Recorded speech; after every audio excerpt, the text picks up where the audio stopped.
Bonjour tout le monde, aujourd'hui je vais faire une vidéo uniquement en français. Donc ça c'est ce qu'on a fait là, d'environ 2 heures là, sur le moulin à scie là. Donc là je sais pas si vous voyez là, sur le côté des planches, il commence à avoir des fils qui dépassent un petit peu là. Donc la coupe est un petit peu plus rough. Donc ça c'est un bon signe là, que la lame commence à être gâtée là. Fait qu'après-midi, avant de continuer, il va falloir que je change de lame sur le moulin. Puis, c'est toute la petite planche 3/4 qu'on a faite, donc ça explique un peu là, pourquoi que, il paraît pas d'en avoir tant que ça, là, mais dès qu'on pense que c'est de la 3/4, ça fait plusieurs coupes. Là. Puis, naturellement, ben, il y a tout ça aussi. Là. Cette planche-là ici, il va falloir que je le redéligne là, sur le moulin ici, donc on va la remettre sur le moulin après-midi pour leur scier un peu. Là. Puis là, ce que je vais faire... Ce que je vais faire aujourd'hui, dans le fond, là, c'est que je vais faire un petit peu le même genre de vidéo que j'ai faite l'autre jour en anglais. Je vais vous expliquer un petit peu comment j'ai bâti le moulin ici. La tête du moulin en particulier. Donc, pour dans le fond, le moulin ici, là, la tête est quand même assez lourde, la tête. Okay, parce que tout ce métal-là qui est là, j'ai mes poulies qui sont là aussi, qui pèsent quand même pas mal. Donc, pour éviter qu'il y ait trop de poids sur le devant de la tête, ce que j'ai fait dans le fond, c'est que j'ai placé un shaft comme ça avec 2 poulies. Puis ça, dans le fond, ça a 2 rôles. C'est sûr que ça me permet de varier ma vitesse de coupe, la vitesse en pieds minutes de ma lame de scie. Ça m'a permis de faire ça. Donc, si je change simplement mes poulies, ben, je vais faire varier ma vitesse comme ça. Et ça m'a permis aussi, par contre, d'équilibrer ma tête de coupe. Donc, si on regarde la tête de coupe, là, mon centre ici, là, il est là. Okay? C'est ce beam-là qui est mon centre ici. Puis elle, ce beam-là, ben, elle glisse dans mes tubes de guide ici. Fait que si j'aurais pas fait ça, dans le fond, là, si j'aurais été obligé de... J'aurais pas mis ce shaft-là, j'aurais été obligé de mettre mon moteur plus près pour aller mettre ma strap sur la poulie de là. Donc, ouais. Donc là, en faisant ça, dans le fond, ça me permet aussi de reculer le moteur le plus loin possible à l'arrière pour équilibrer simplement la tête de coupe, pour que ça soit égal. Le moteur aussi, il est placé un petit peu plus de ce côté-là. Si vous regardez ça, là, le moteur est déplacé comme ça, il n'est pas centré. Puis ça, ben encore là, c'est pour essayer de compenser le fait que j'ai un shaft ici, j'ai une poulie qui est là aussi. Donc c'est important quand on bâtit ça, la tête de coupe, qu'elle soit équilibrée. Si vous mettez tout le poids à l'avant, ben, la tête de coupe va avoir tendance à tilter comme ça, puis elle va coincer. Ça, c'est ma strap d'alternateur, là. Elle est tout le temps un petit peu lousse parce que j'ai du mal avec... j'ai de la misère avec ce tensionneur-là ici. Là. Il glisse un petit peu, puis ça fait glisser ma courroie un petit peu. Je vais leur tighter un petit peu dans le continu après-midi.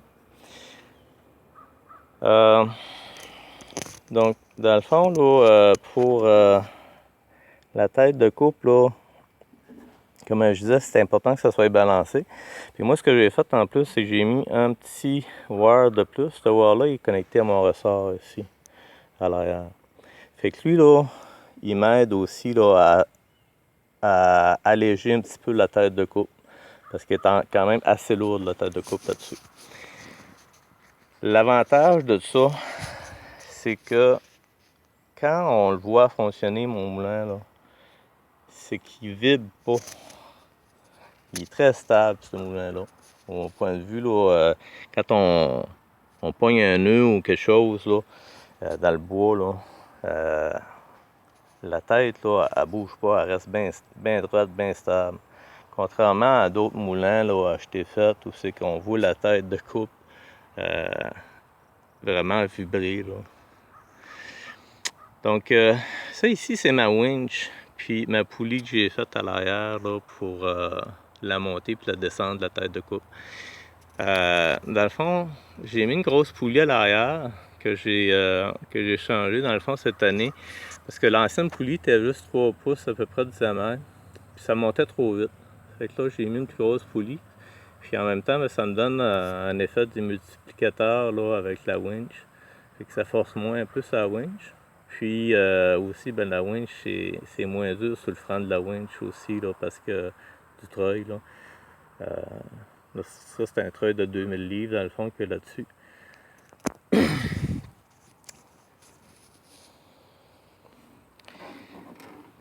Donc, les roues ici, je vais vous en parler un petit peu des roues que j'ai achetées là, pour ça. Ça, j'ai fait venir ça des États-Unis. C'est des roues, là, c'est des poulies normales, dans le fond, de 18 pouces et 3/4 que j'ai pris. Puis, j'ai mis une strap dessus. La strap est rentrée là très, très tête. C'est ça qui fait le pneu là, du tailleur. C'est une B52, si je ne me trompe pas, cette strap-là. Puis c'est ça qui fait, dans le fond, le pneu là, du tailleur, de la poulie comme ça. Si vous voyez là, le brancy a tendance à coller dessus. Donc, j'ai vu quelques vidéos là, sur Internet là, où il y avait un petit balai là, pour balayer ça. Fait que ça se peut là, que ce soit une modification que je fasse éventuellement, là, que je mette un petit balai là, pour m'aider à enlever le brancy de là. Ces vis-là, ça me sert à, dans le fond, à ajuster ma tension là, sur ma scie. Ces vis-là, dans le fond, là, c'était toute cette pièce-là ici, puis la vis. Ça faisait partie de ces tubes-là ici. Ça, c'est des piliers de maison. Okay? C'est pour les sols des maisons, les poteaux qui tiennent les solives là, dans les sous-sols. Là. Donc, j'ai eu à acheter comme... dans le fond, j'avais déjà un poteau là, à la maison comme ça. Fait que je n'ai acheté 2 de ces poteaux-là pour bâtir ma scie. Puis ça, ben, je les ai récupérés là, pour faire mes boules d'ajustement. Puis ça travaille très bien parce qu'une fois que c'est serré, ça, là c'est plus desserrable. Je peux faire la journée au complet là, sans m'occuper de la tension de la lame du tout. Là. Puis la lame est aussi raide tout le temps.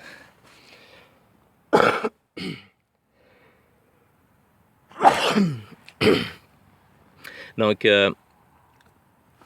la tension de la lame comme telle, là, j'ai pas de tensiomètre là, ou rien là, pour ma tension de lame. C'est quelque chose que je vais peut-être acheter dans le futur, mais j'en vois pas vraiment l'utilité parce que quand j'ai tête, les autres, là, je m'arrange pour ma lame, que j'ai de la misère, là, dans le fond, à la faire fléchir plus que ça. Là. Puis, tant qu'elle est comme ça, là, je sais qu'elle ne bougera pas de sa position. Là.